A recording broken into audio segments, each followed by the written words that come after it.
What is going on, beautiful people? Welcome to another episode of the Narcissist Code. I'm your favorite self-aware narcissist, Mr. Lee Hammock, better known as Mental Illness, from TikTok, Instagram, YouTube. You know where to find me at. If this is your first time seeing my face or hearing my voice, I am a diagnosed narcissist, and I use my platform on social media to raise awareness for NPD, get more people into therapy, and validate the victims and survivors. Validate the victims and survivors of this disorder, because you might not be crazy. It might be the person you're with. You might have a sprinkle of toxicity. So, today's episode is going to be about why a narcissist triggers you on purpose, like triggering you. Why do narcissists trigger you and things like that? So first of all, here is my statement on that. If I can trigger you, I can control you. And that's the basis of why narcissistic people like to trigger you right there.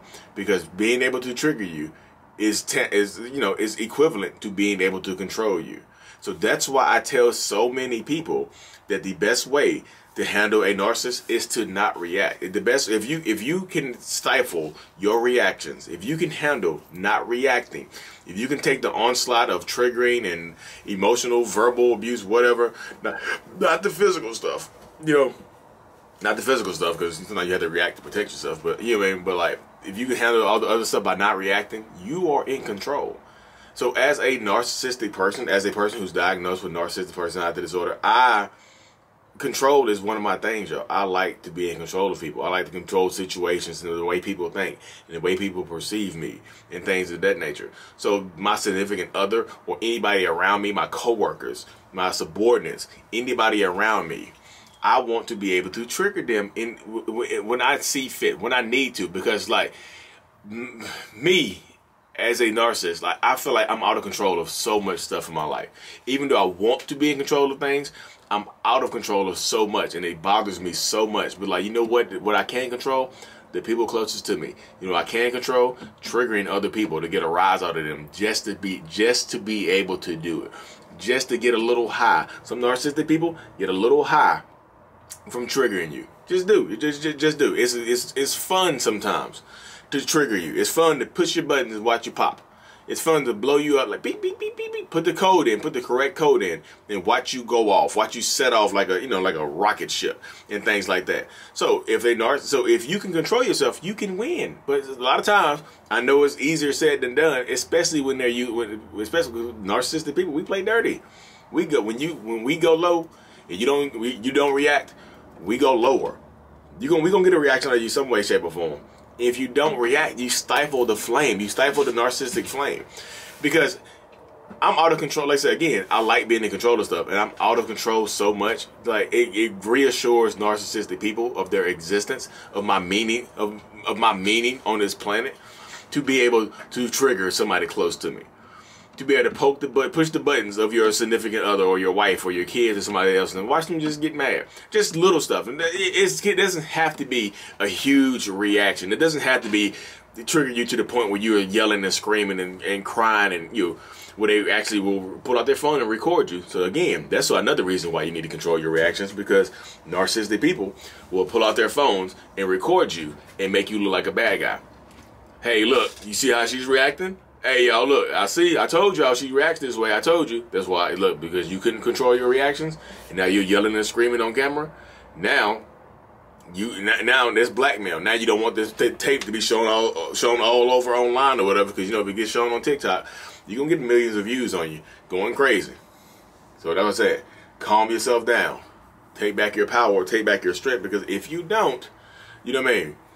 You in for a loss. You just are. And that's why I just tell so many people, y'all, because narcissists, like, if I can trigger you, I can control you. And if that statement is true, then the opposite also must be true. If I cannot trigger you, I cannot control you. And that bothers people. So if a narcissist, it gets to the point where you gray rock a narcissist. If you don't know what gray rocking is you become boring, you become bland, you don't react. It's like you're the ultimate non-reactor. It's like screaming at a rock. Like, and you don't react. Like literally screaming at a rock. Now go outside, pick up the biggest brick you can find in your driveway or around your house and yell at it. Yell at that brick as loud as you can yell at that brick as loud as you can for as long as you can. Scream at that brick. Call that brick names. Stomp on it. Don't stomp on the brick, because you might change it. Yell at that brick Yeah, just scream at it. Call it name. Talk about the brick's mama. Talk about the brick's kids and the brick's education. Talk about that brick, how that brick didn't graduate high school. Talk about that brick, the trauma that brick experienced. Did that brick change any way, shape, or form? That is gray rock for you right there. That is gray rock. That brick has become gray rock. That brick did not react to this. Did not react to any kind of the emotional or mental stimulus that was applied to it. That's gray rock right there. If you want to know what gray rock is, there you go right there, off the top of my head. Yell at that brick. That's a gray rock. When you become a master of gray rock, you become born in bland. And typically, narcissistic people will either back off you, leave you alone, or they'll move on. They'll discard you. But some people are evil, y'all. Some of these people are evil as hell, and they will do some evil stuff to try to get you to react. They just will. Narcissistic people are like, y'all. There's a lot of terrible narcissists out here. Sometimes there's no good in the narcissist. You have to. I feel like sometimes you have to accept the fact that it's a lot of times when you're dealing with narcissistic people, there is no good that is in the narcissist. That person is not a good person. That person is not a good human being. That person is nothing. That person is just a bad person. And you don't have to be a narcissist to be a bad person. All bad people are not narcissists, and not all narcissists are bad people.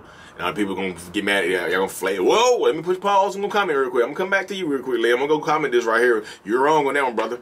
Hey, bro. Hey, bro. You wrong on that one, man. All narcissists are being bad people. I'm sorry to say it. Sorry, Lee. No disrespect to you, man. But you know, y'all just evil robotic meat sacks put on the earth, instilled with the Jezebel spirit instilled in you to hurt people. You know what I mean?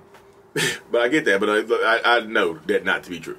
But like I said, you have to be able to just control your reaction. Because I want to react. I was like, if you don't react, I'm going to try harder. If you don't react to this, I'm going to try to trigger you this way. If you don't react to this trigger, here goes another trigger. If you don't react to that trigger, here goes a different one. Oh, you don't want to react at home? Wait till we get out in public. I'm trying to get a reaction out of you in public by dog whistling, by applying a dog whistle. You know, if you don't know what dog whistles are inside triggers that narcissistic people use. They are triggers that people use, that narcissists use, toxic people use to trigger you, that only you know, like saying certain words and phrases that you hate, doing certain actions that you hate, trying to trigger you in public. You know what I mean? Trying to get a reaction out of you in public, but only you will react because only you know that they're trying to trigger you. So if you react again in public, you lose because now they don't even have to record you. It's in public. Control your reactions, because if I can trigger you, I can control you. Point blank, period. That's when people come on my page. It's like, oh, you trigger me. Well, I can control you because just by coming on my page, you were triggered. Your emotional state changed. I'm in control of your emotions. You're not. I know that probably made you feel some certain type of way. You'd be like, whoa, whoa, whoa, you're not in control of me, Lee. Yeah, if I can trigger you, I can control you. Yeah, I just made you mad. Yeah. Did that statement just trigger you? Did that last statement I just made, did that trigger you? Did it change? Reset. Did the last statement I made just trigger you? Did it make you feel a certain type of way? Did it? If it did, I can control you. You see how that works right there? Your triggers are your own responsibility. I know people say that a lot and it sounds harsh and it sounds mean, but your triggers are definitely 100% your own responsibility. You have to get your triggers and the things that trigger you under control and defeat your triggers. And I'm not 100% certain how to defeat triggers. I know you have to work on them by acknowledging them and things like that and working through them. But there's, I feel like Dr. Romney and some of the psychologists and stuff like that can help you a little bit better on working through your triggers. Me personally, I'm a triggerer. I know I can tell you how to trigger people. You know what I mean? I can get past them. You know what I mean?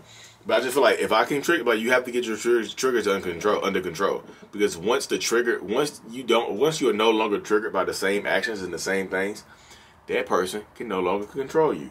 You are in control. Wow, that says it seems like it's simple, isn't it? Well, if they can't trigger me, they can't control me. If the same things that used to trigger me, no longer trigger me, I'm in control. Yes, typically that's how it works right there, y'all. You are in control of your own reactions. You are in control of your own strength. You are who you are. You really are. You're stronger than what you think you are. You've been drugged through the ringer. You've been put through hell, but you survived, and now you're still here surviving now. So get those triggers under control, because the sooner you get those triggers under control, the more powerful you are. The more powerful you are, the longer you can stand in the face of narcissists and fight back. Fight back against the narcissistic Jezebel spirit with the sword of Jesus Christ on your back. You know what I mean? I love Jesus. I love God. I'm not making fun of Jesus and God. I just know people with their just the best friend all the time. We just, you know, it's funny now. We make jokes about it here. But anyway, y'all, get those triggers under control. Power up. Take back your power. Mental Healness is out. Peace.